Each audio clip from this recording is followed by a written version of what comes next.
Hello, Patty here, the country wife from Vermont.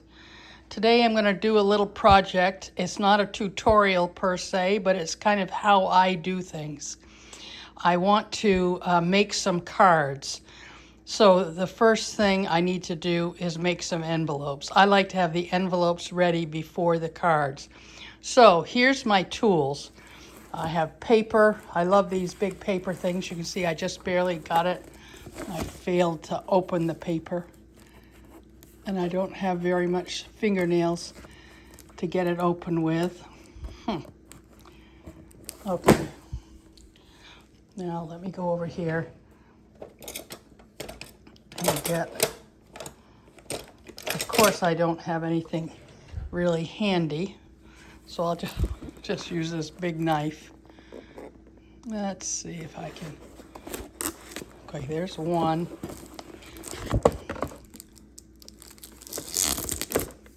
There's two, and I'll take care of the knife.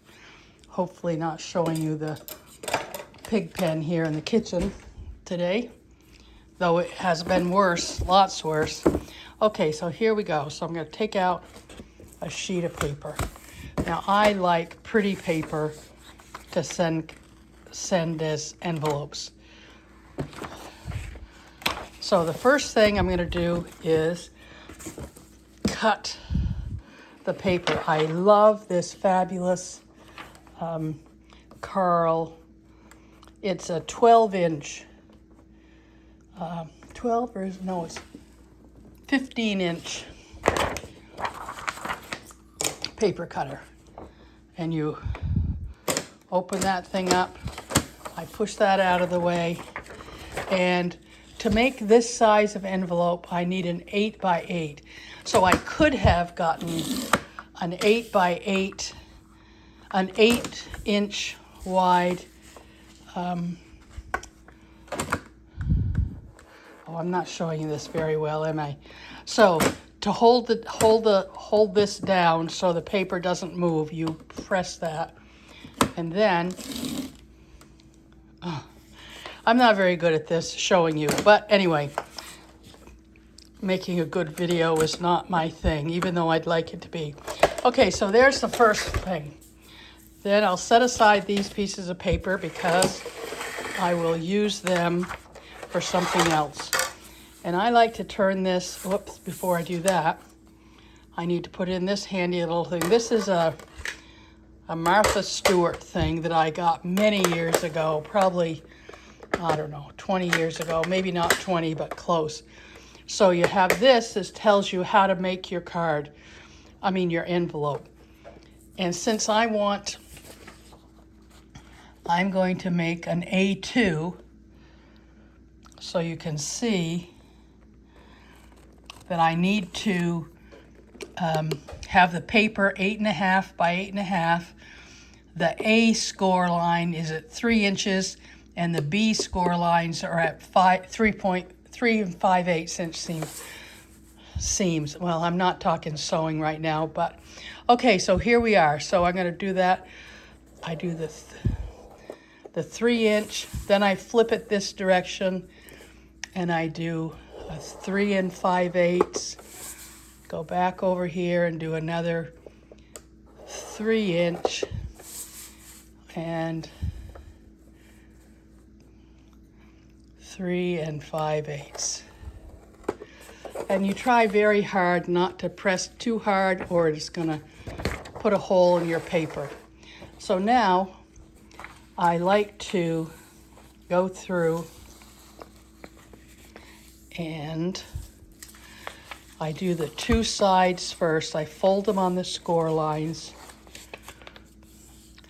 And when I'm thinking about it, I actually burnish the score lines. Then I turn up on the other score lines, and then the final score line. Oh, one thing I failed to bring in here was the tape. Okay, but before I go get the tape, then I use this handy dandy little guy, which you open that up, and then you choose whether you want the 1/4 or the 1/2 inch rounding. I always like to round them. Let's see, is this gonna work? Oh, yeah, I'm always a little wonky. The 1/2 inch one is over here on this side. So you put the paper in, and there you have a very cool little thing like that. And just for the fun of it, I'm gonna do these two. So, now we've got this. We're just missing the tape. Let me go get the tape. And this really is a pig pen in here. Worse of a pig pen. There's the tape right there. So I'm gonna do jelly printing for the cards, but I'm not gonna do that just yet. I just want to get so there's the double-sided tape. And this is the way that I do it, is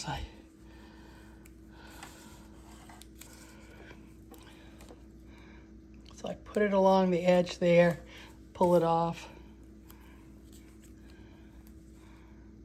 Put along the edge here, pull it off. Then up here is where you're going to be sealing it. So I put this up there. Give it a little burnish with my thumbnail. And this I just leave as is for now. But then okay, that's done. So now we have to lift up the tape.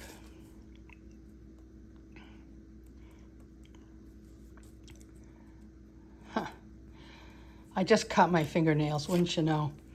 Okay, so then you fold this baby up like that, press it down, and there you go.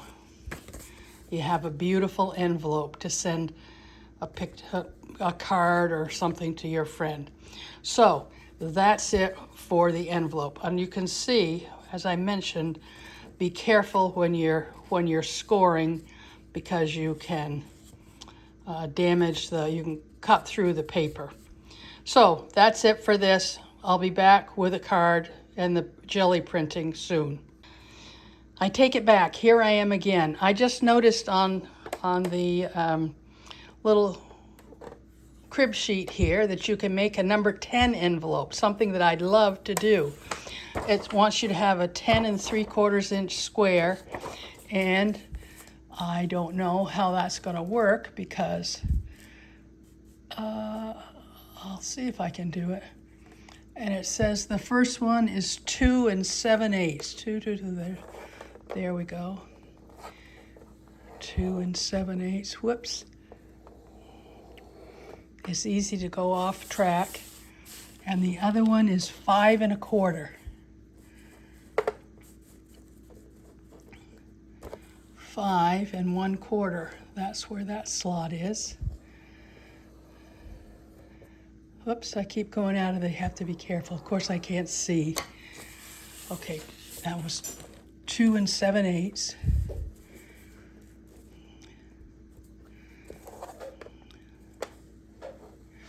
So this is an experiment. We have no idea if this is going to work. And that was 5 1/4.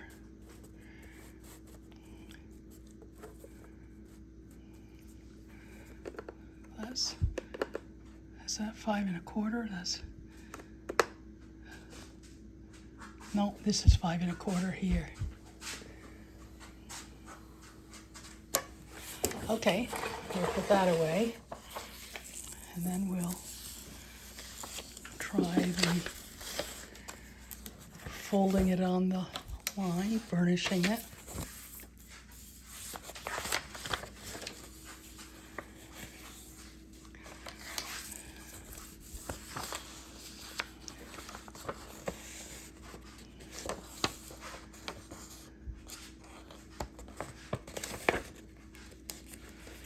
Okay, there's that and that.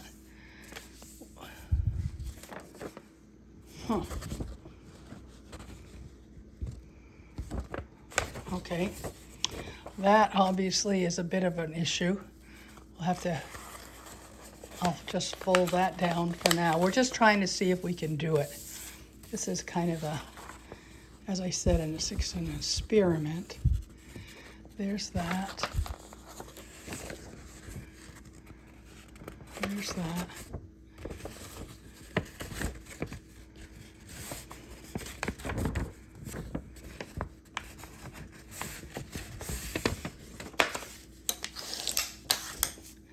Okay, well, I'll just fold that over too. Well, there you go. It's a little bit wonky, but it looks more wonky because we have these lines running in it. But it looks like you can do it with a little bit of extra work. I'll figure that out. And I wonder if I brought this out. So when I have this out, if I had, so, I bet you could. Let's see. So there's that one. If you move this out so that the paper folds up, and then there's the 7/8. This will work. Oh, how fabulous is that? Okay, so here we go. So now I can make cool envelopes. So when we send bills to people, we can send them in cool envelopes instead of boring white ones. And that is what we're probably going to do. I'll make a few of these, just not right now. There you go. Learn something every day. Hello, me again. I tried to do a number 10 envelope again, and it worked very well when I pushed the little, I don't know what you call it, the little triangle down closer. And one thing I didn't say before, you see how you have these little triangles here at each of the corners? If you don't like them, you can cut them off. I just don't happen to have scissors on me right now, but frequently I do cut those off. They're in all four corners, and they really are not a problem. You know, they fold up just fine and gives a little extra strength and structure in my view. But anyway, so here we are, a number 10 envelope. That makes me so very happy. Okay, here I am to make the actual cards, to do the jelly printing. I use the old All-American jelly printing arts, jelly arts plate. It's called a gel printing plate. It's a fabulous thing. You know, it's nice and thick and moves around. It's easy to work with. You can see that I haven't cleaned it off. I haven't used it for ages. But now my daughter was interested in learning a little bit, and I thought, okay, let me make a little video to share with her. So here's the 5x7. So there's the jelly plate. I've got these acrylic paints. I have a very large roller. What the heck do they call this? It's a Speedball is the brand, but anyway, and I've got a little. Actually, it's kind of overkill because this is very nice watercolor paper. Just a mixed media paper might be better, but I wanted to keep it because you can use this for things afterwards, or you can just use regular. You want to roll off your roller. Your brayer, it's called a brayer. You want to roll off the extra paint from the brayer after each time you do some printing. Also, I took cardstock and made some cards. So I have cards that go this way, and I have cards that go this way. You can get two of each of these. You can get two of this or two of this out of each piece of 8.5 by 11 cardstock. And I get good cardstock because I like it to be sturdy. I usually get it at Staples, and it costs a bunch, but it's worth doing it. Okay, so this is the equipment, and you want to have something to protect your surface. So we'll start with, I'll say one thing. Frequently when I have made cards, and I've made hundreds of jelly prints because I sent birthday cards to many, many, many, many people. and I had the fun of making cards for them, and often I'd put too much paint on. I'm going to see if today I can not put on too much paint. And this, I made a couple of samples to remind myself. This doesn't have very much paint, and I'm happy with that. This one has more paint. I'm also happy with that. But sometimes you have way too much paint. So here, let's put a little dab. That's quite a bit. And I'll put this, another little dab there, and put that back in the thing. And then I'll try blue with this pink. It's probably going to be ghastly, but we'll give it a little. Ooh, that's a lot. And that's quite a bit. Okay, so here we go. So we're going to start braying it. And you bray it, bray it, bray it. You go all directions and see what happens. You can see that the pink is kind of disappearing.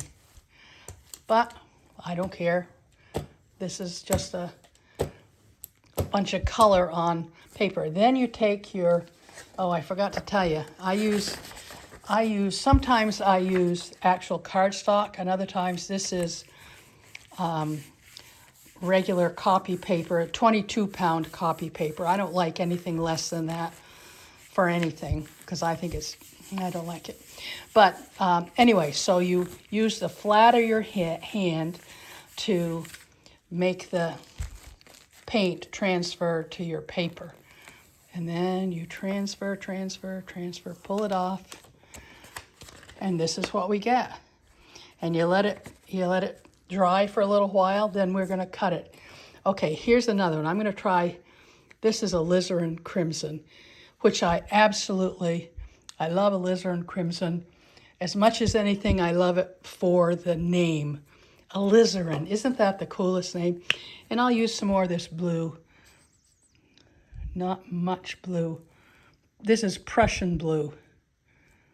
Okay. I can tell you right now that you don't have to use tube paint. You can use, those little bottles that you use for, I don't know what you call this, liquid paint anyway. Okay, so there's that. We'll roll that off to get rid of the excess. And grab a sheet. Put this on top. And you want to go all the way to the edge. Now I'm telling you, this is a 5x7 jelly plate, but there have all kinds of sizes. I have an 8x10.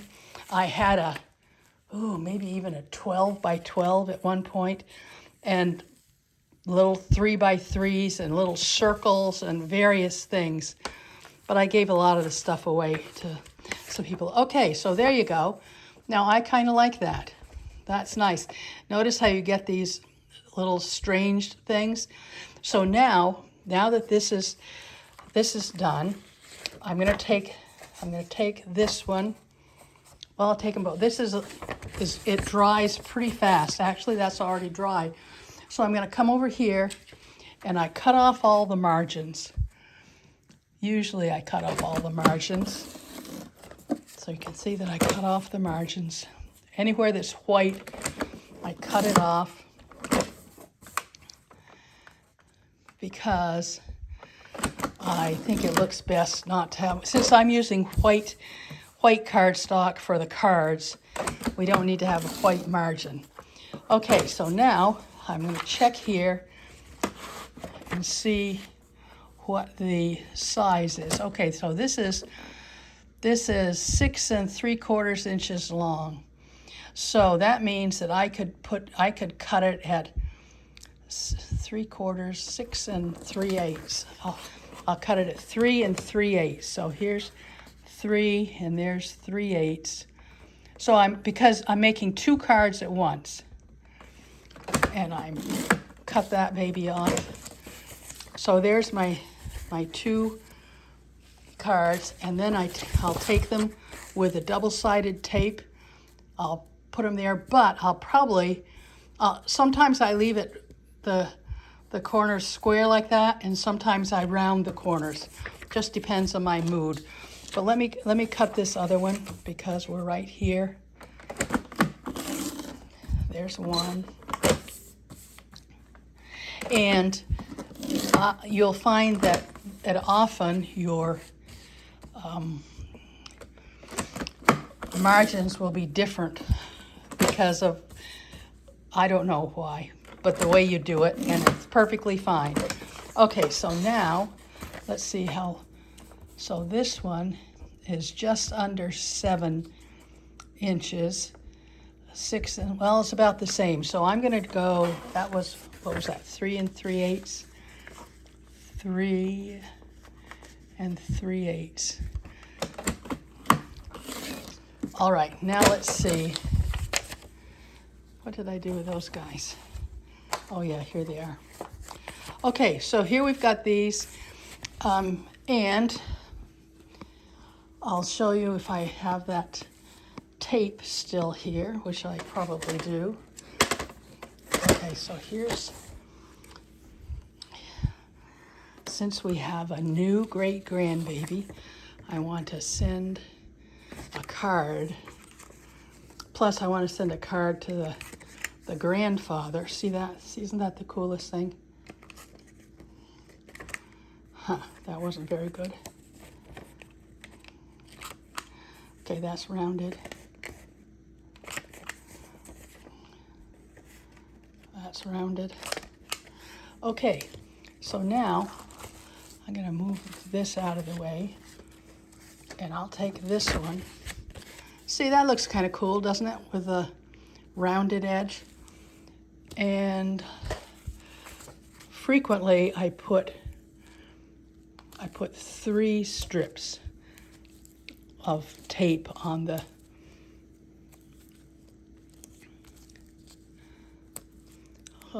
back of the card. I mean, on the back of the print.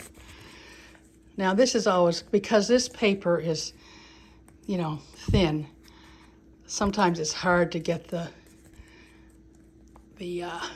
tape off. You may have a better way of doing this than I do. There's 1, there's 2, and there's 3. And then let's hold this up here.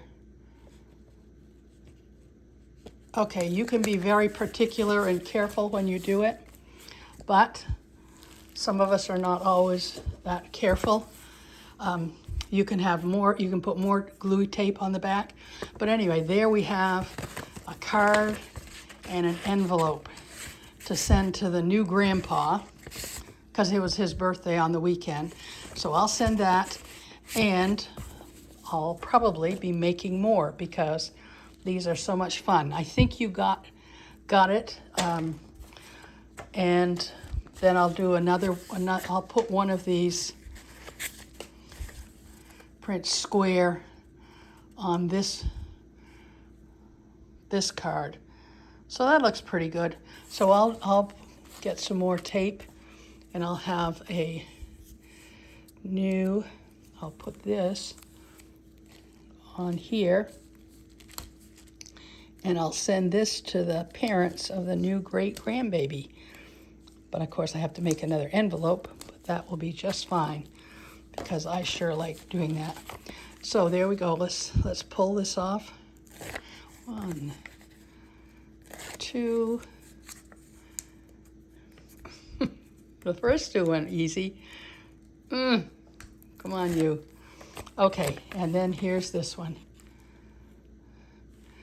And you can go crazy trying to get it so it's perfectly centered and ordered, or you can be a little less worried about it. So there you go. That is how to make a jelly print and how to make envelopes with cool paper and how to make them into cards that you can send in the mail. So that's it for today. Do good, be good. Let's do it now together. Have a great week. Bye.